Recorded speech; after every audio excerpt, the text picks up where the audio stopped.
Welcome back to Richard Reviews. This video is part of our ongoing bite-sized series. It's no secret I'm a big fan of good TV shows and movies.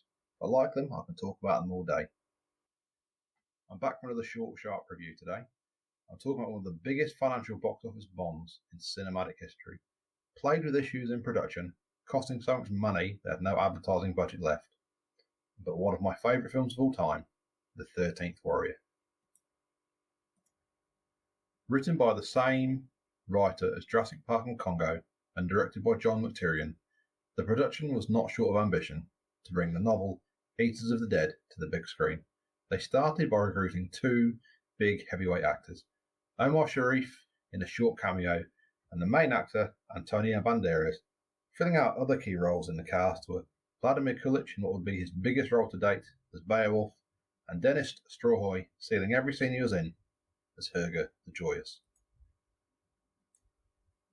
An early scene that was shot really well is when the Oracle tells them they must pick 13 warriors to return to their home to fight the nameless enemy. The camera takes the place of Ahmed's vision as he looks around the Vikings as they volunteer to fill out the first 12 places. Ahmed looks at them until the Oracle says that the 13th man can be no Norseman, and everyone looks at him, and Omar tells him the 13th warrior is you. To say this film had some production issues puts it mildly. Expensive sets, filming delays, and the director being fired, leaving no money left at the end to advertise the film. It lost an estimated $100 million and is widely considered to be the biggest box office failure in cinematic history. The sad thing about it is the film is fantastic.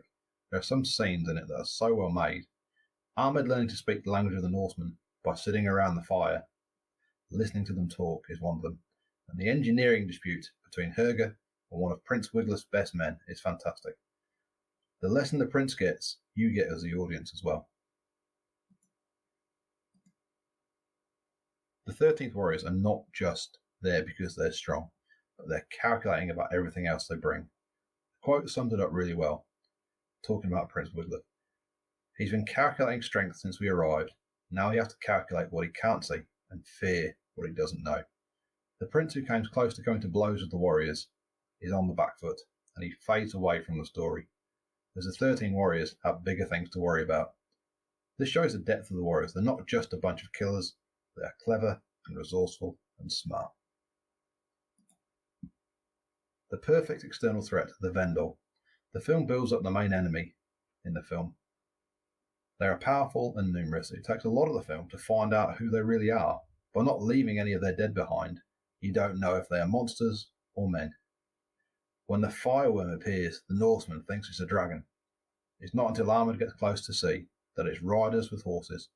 It's after this that you find out that it's also men with bearskin helmets on who have been masking who they really are for the entire time. The film builds them up, and you find all the other people in the film are scared of the Norsemen. And the Norsemen are these giant warriors, but one mention of the unnamed enemy, and it's them who are scared and fearful. As I said at the start, Herger the Joyous steals every scene he's in. Primarily, he's the only Norseman able to talk to Ahmed for the start of the film. And having all that time, he's having the time of his life, and only a few serious moments, but it's a great cue for the audience. When he stops laughing, you know it must be bad. When Ahmed tells him the worm is horses, in a very casual manner he says, I would have preferred a dragon. Ahmed plays the fish out of water so well, and the interaction between him and the Vikings is interesting and understandable at the same time. They give him a heavier sword, which his smaller frame can't handle, and he cuts it shorter to make it like a Persian-style sword. They laugh until they see how quick it makes him. The culture clash plays out really well. They have different ways of doing things. He is the audience as much as a viewer in some of the scenes in the film. With the Queen of the Vendel dead, the leader brings his entire people to gain revenge in the final act against the last few warriors and villagers. Beowulf lies on his bed, dying from a poisoned scratch he got from the Queen. The film shows you two final prayers. Firstly, Ahmed strips off his armour and kneels down. He doesn't wish to escape or to be saved. He prays only to live the next few minutes well. Resigned to his fate, not wanting to be a coward, his prayer gets answered when Beowulf gets up from his deathbed and leaves Ahmed and the last of his warriors in the Norse prayer before the final act. He kills the leader of the Vendel and looks down over the battlefield. He dies. It's a fantastic film. It's a shame it tanked, but if you like Viking films and adventure films, give it a go.